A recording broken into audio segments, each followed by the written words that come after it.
दैनिक Chhattisgarh channel देखना शुरू कर चुके हैं आप और छत्तीसगढ़ प्रदेश की आज की तमाम सभी महत्वपूर्ण बड़ी खबरों की शुरुआत जय जोहार और नमस्कार के साथ 1 मई को महतारी वंदन योजना की तीसरी किस्त का भुगतान छत्तीसगढ़ की सरकार 70 लाख महिलाओं के खाते में करने वाली है। तकरीबन 655 करोड़ रुपए यहां ट्रांसफर होने वाले हैं। छत्तीसगढ़ की सरकार की महत्वाकांक्षी परियोजना महतारी वंदन योजना की तीसरी किस्त का भुगतान आगामी 1 मई को किया जाएगा, जिसमें महिला एवं बाल विकास विभाग ने की पूरी तैयारी कर ली है। प्रदेश की 70,12,000 से ज्यादा महिलाओं के खाते में तकरीबन 655 करोड़ रुपए ट्रांसफर कर दिए जाएंगे। मुख्यमंत्री विष्णुदेव साय ने घोषणा की थी कि इस बार महतारी वंदन योजना के पैसे तय समय पर खातों में डाल दिए जाएंगे। राशि का भुगतान हर महीने की प्रथम सप्ताह में किया जाना है और इस योजना को लेकर पात्र महिलाओं को 1-1 हजार रुपए मिलने वाले हैं। प्रदेश में महतारी वंदन योजना की शुरुआत बीते 10 मार्च को हुई थी। वहीं 2 और 3 अप्रैल को योजना की दूसरी किस्त का भुगतान किया गया था और अब आगामी 1 मई को योजना की तीसरी किस्त का भुगतान महिलाओं के खाते में होने वाला है। छत्तीसगढ़ के 9 जिलों में अंधड़ और बारिश की चेतावनी मौसम विज्ञान विभाग ने जताई है। दुर्ग और बस्तर संभाग के जिलों में सबसे आने वाले 2 दिनों तक बूंदाबांदी के आसार अभी भी बने हुए हैं। छत्तीसगढ़ के मौसम में उलटफेर का दौर जारी है। आने वाले 2 दिनों तक बस्तर और दुर्ग संभाग के जिलों में बारिश के आसार जताए गए हैं। बालोद, कबीरधाम, राजनांदगांव, बस्तर, कोंडागांव, कांकेर, दंतेवाड़ा, सुकमा और नारायणपुर में गरज चमक के साथ हल्की बूंदाबांदी और अंधड़ चलने की संभावना है। कहीं कहीं आकाश से बिजली गिर सकती है। मौसम विज्ञान विभाग के मुताबिक वेस्टर्न डिस्टर्बेंस यानी पश्चिमी विक्षोभ और बारिश का सिस्टम बनने के कारण मौसम में ऐसे बदलाव देखने को मिल रहे हैं। प्रदेश में सबसे ज्यादा अधिकतम तापमान दंतेवाड़ा में 41.9 डिग्री सेल्सियस दर्ज किया गया। वहीं रायपुर और बिलासपुर में दिन का पारा गिर गया। इस साल अप्रैल में अभी तक लू चलने की स्थितियां निर्मित नहीं हो पाई है। वहीं बात करें मौसम वैज्ञानिकों के अनुसार तो अधिकतम तापमान अब पहले जैसा नहीं पहुंच पा रहा है और इन सभी तमाम मौसम में बदलाव की वजह है मौसम की बदलाव। एक घर से एक साथ 3 अर्थियां उड़ गई। बेमेतरा सड़क हादसे में कुल 9 लोगों की मृत्यु की जानकारी है अभी तक निकल कर सामने आ रही है, जिसमें मरने वालों में 4 बच्चे, जिनमें से 2 जुड़वा बहनें भी सम्मिलित हैं। छत्तीसगढ़ के बेमेतरा में कठिया में बीती देर रात को सड़क हादसे में कुल 9 लोगों की मृत्यु हो गई। वहीं 22 लोग घायल हो गए हैं। सभी मृतकों का बीते दिन अंतिम संस्कार किया गया, जिनमें से एक के घर से 3 अर्थियां उड़ गई। पूरे गांव में इस घटना के बाद मातम पसरा हुआ है। 9 लोगों की अलग अलग अर्थियां निकली तो गांव वालों का रो रो करके बुरा हाल हो गया। मृतकों के अंतिम संस्कार के दौरान दुर्ग लोकसभा के सांसद विजय बघेल और कैबिनेट मंत्री दयालदास बघेल भी मौजूद रहे, जिन्होंने मृतकों के परिजनों को ढांढस बधाया। तीसरे चरण के मतदान को लेकर छत्तीसगढ़ की तकरीबन 12,000 से ज़्यादा वाहनों का इस्तेमाल होगा और जिसमें मतदान के लिए चुनाव आयोग अलर्ट जारी कर दिया गया है। लोकसभा चुनाव के तीसरे चरण के मतदान के लिए 12,000 से ज़्यादा वाहनों का अधिग्रहण होगा। ये वाहन मतदान के 3 से 4 दिन पहले लिए जाएंगे। इसके लिए वाहन मालिकों की बैठक लेकर पहले ही वाहन उपलब्धता कराने की हिदायत दे दी गई है। इसमें यात्री एवं स्कूल बसें, छोटी कार और बड़े मालवाहक भी सम्मिलित हैं। वहीं इन वाहनों के अधिग्रहण से राज्य पुलिस और परिवहन विभाग द्वारा किया जा रहा है। वाहनों की कमी को देखते हुए रायपुर से बलौदा बाजार के लिए 150 और सारंगगढ़ के लिए 30 वाहन परिवहन विभाग द्वारा भेजा जाएगा। वहीं अब लोकसभा चुनाव के अंतर्गत इस वाहनों के अधिग्रहण के माध्यम से खास करके बसों के अधिग्रहण के माध्यम से अब आम लोगों को आने जाने में दिक्कत 2 से 3 दिनों तक देखने को मिलने वाली है। केंद्रीय गृह मंत्री अमित शाह का छत्तीसगढ़ दौरा है, जहां 1 मई को कोरबा में अपनी चुनावी जनसभा संबोधित करेंगे। 7 मई को होने वाले चुनाव के मद्देनजर ये चुनावी जनसभा प्रस्तावित है। दरअसल लोकसभा के तीसरे चरण का चुनाव छत्तीसगढ़ के 7 सीटों में 7 मई को होगा और इसको लेकर बीजेपी और कांग्रेस जोर शोर से अपनी तैयारी कर रहा है। इन सीटों पर जीत दर्ज करने के लिए नेताओं के चुनावी कार्यक्रम तय हो चुके हैं। इसी सप्ताह बीजेपी और कांग्रेस के वरिष्ठ नेता छत्तीसगढ़ में चुनावी जनसभा संबोधित करेंगे। मिल रही खबरों की माने तो केंद्रीय गृह मंत्री 1 मई को कोरबा में चुनावी जनसभा संबोधित करेंगे। कोरबा सीट से बीजेपी ने सांसद सरोज पांडे को टिकट दिया हुआ है। छत्तीसगढ़ में बलरामपुर में हाथियों ने अपना जो आतंक है मचाया हुआ है, जहां किसानों के घरों को तोड़ दिया है, 40 किसानों की फसलों को बर्बाद कर दिया है। रोजाना ग्रामीणों की रात दहशत में कटती नजर आती है। छत्तीसगढ़ के बलरामपुर में हाथियों ने बीती रात किसानों के घरों को तोड़ फोड़ दिया। बताया जा रहा है कि 3 हाथियों का दल अलग अलग क्षेत्र में भ्रमण कर रहा है। वहीं अलग अलग 3 किसानों के घरों को तोड़ा गया है। पूरा मामला रामानुजगंज वन परिक्षेत्र के इंदरपुर गांव का है। वहीं वन अमला भी हाथी प्रभावित गांवों में तैनात है, हाथियों की निगरानी में जुटा हुआ है। एक साथ गांव में हाथियों को देखकर ग्रामीण दहशत में हैं। किसान ने बताया कि घर में रखे अनाज को भी हाथियों ने नुकसान पहुंचाया है। घर में सोए किसान ने हाथी की आवाज़ सुनकर अपनी जान बचाई। स्थानीय लोगों ने कहा कि पिछले 1 महीने से हाथियों का आतंक जारी है। वहीं अभी कुछ दिनों से 3 हाथियों का दल आतंक मचाकर रखा हुआ है। 40 से अधिक किसानों की फसलों को पिछले 1 महीने में इन हाथियों के द्वारा पूरी तरह चौपट कर दिया गया है। छत्तीसगढ़ में ड्राई आइस खाने की वजह से एक बच्चे की मृत्यु हो गई और कई बच्चे बीमार हो गए। शादी समारोह में बर्फ समझ करके बच्चों ने ये ड्राई आइस निकल लिया। दरअसल छत्तीसगढ़ के राजनांदगांव का ये पूरा मामला, जहां शादी समारोह में बर्फ समझकर ड्राई आइस खाने से 3 साल के बच्चे की मृत्यु हो गई।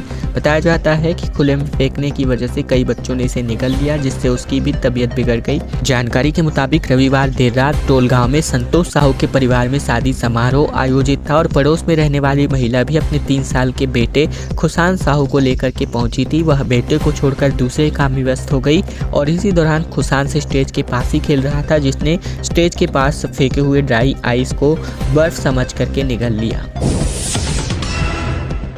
राहुल गांधी ने अपने चुनावी जनसभा, जो कि बीते दिन बिलासपुर में आयोजित की गई थी, जिसमें 50% से ज़्यादा आरक्षण देने का वादा किया। संविधान की किताब को पकड़कर कहा कि इसे बचाना बेहद जरूरी है।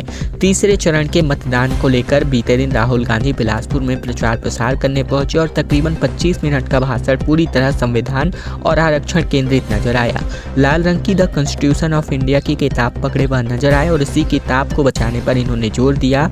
राहुल ने बीजेपी पर जमकर हल्ला बोला और कहा, हमेशा की तरह बीजेपी सरकार पर उन्होंने उद्योगपतियों को फायदा पहुंचाने का आरोप लगाया। साथ ही कांग्रेस की महालक्ष्मी योजना को इन्होंने मास्टर स्ट्रोक बताया। वहीं बता दें कि यहां पर अपने चुनावी जनसभा के दौरान कुछ प्रमुख बातों को बताएं, जिनमें सबसे बड़ा वादा इन्होंने आरक्षण को 50% से बढ़ाने को लेकर के वादे किए। सबसे बड़ा आरोप पब्लिक सेक्टर यूनिट को प्राइवेट करने को लेकर भाजपा सरकार पर लगाया।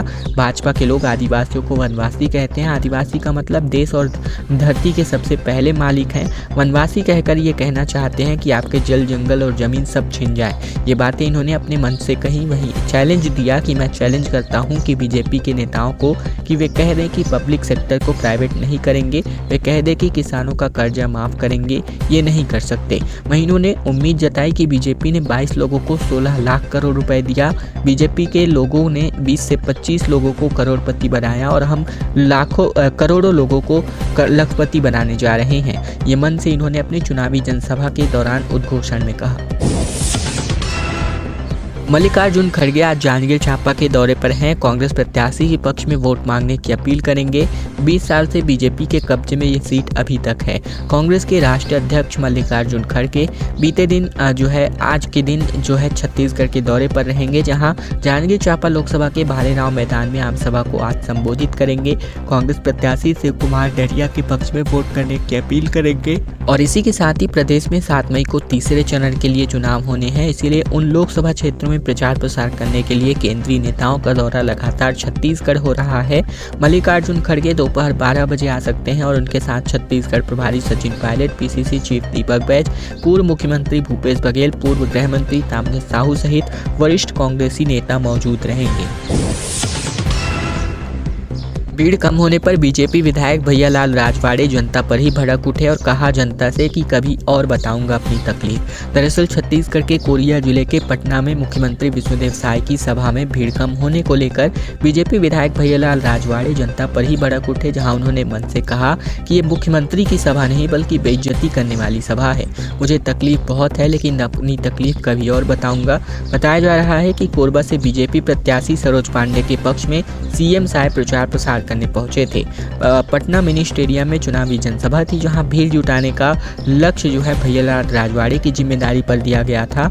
कार्यक्रम में अपेक्षित भीड़ न जुटने और कुर्सियां खाली देखकर विधायक भैयालाल राजवाड़े मन से ही जनता पर भड़क उठे। भिलाई निगम में कमरे और कुर्सी की लड़ाई ऑडियो के रूप में बाहर आ चुकी है। दया सिंह और वीणा चंद्राकर की बातें पूरी तरह वायरल हो रही हैं। नेता प्रतिपक्ष को गालियां दी जा रही हैं और कबाड़ी और धर्म काटा से लाइनअप की बात की जा रही है। छत्तीसगढ़ के भिलाई नगर निगम के उप नेता प्रतिपक्ष दया सिंह और सचेतक वीणा चंद्राकर का एक ऑडियो सोशल मीडिया पर वायरल हो रहा है। इस ऑडियो में जहां नेता प्रतिपक्ष भोजराज सिन्हा को गालियां दी गई, तो वहीं पूर्व विधानसभा अध्यक्ष प्रेम प्रकाश पांडे के बेटे मनीष पांडे को और साथ ही कुछ अन्य नेताओं के नाम लिए जा रहे हैं। भिलाई निगम में पूरा मामला वर्चस्व का है। निगम मुख्यालय में कमरा और कुर्सी की लड़ाई चल रही है। ये सारा ऑडियो भी उसी पर बेस्ड है।